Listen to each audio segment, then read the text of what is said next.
ายดีน้องเองมีชื่อว่าตอกแตกปรารถนาสุขสันต์อายุ 19 ปี ปัจจุบันกำลังศึกษาเรียนอยู่วิทยาลัยกฎหมายภาคกลางปี 3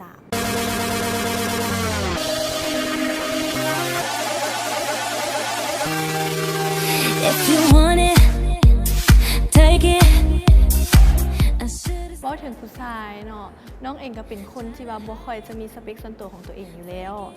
เฉพาะผู้ชายที่จะเฮ็ดให้น้องสนใจหรือประทับใจในนั้นต้องเป็นผู้ชายที่อารมณ์ดี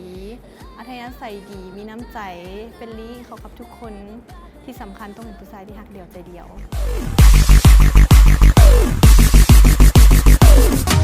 This is เว้าถึงความฝันสูงสุดของตอกแตกเนาะทุกคนก็ต้องมีความฝันของไผ่ลาวเฉพาะแตกเองก็ฝันอยากเป็นนางแบบมืออาชีพผู้หนึ่งสินะแต่ก็มันก็เป็นความใฝ่ฝันของแตกมาแต่ยังน้อยอยู่แล้วเลย this is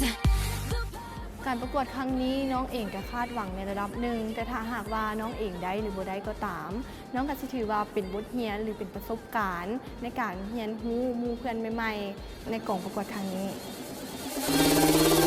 you are better, deeper.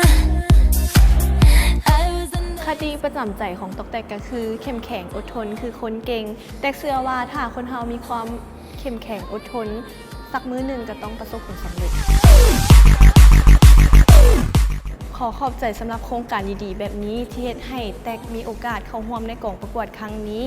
และก็ขอให้หมู่เพื่อนทุกคนช่วยโหวตช่วยเชียร์ให้แตกในเด้อเบอร์ 9ขอขอบใจ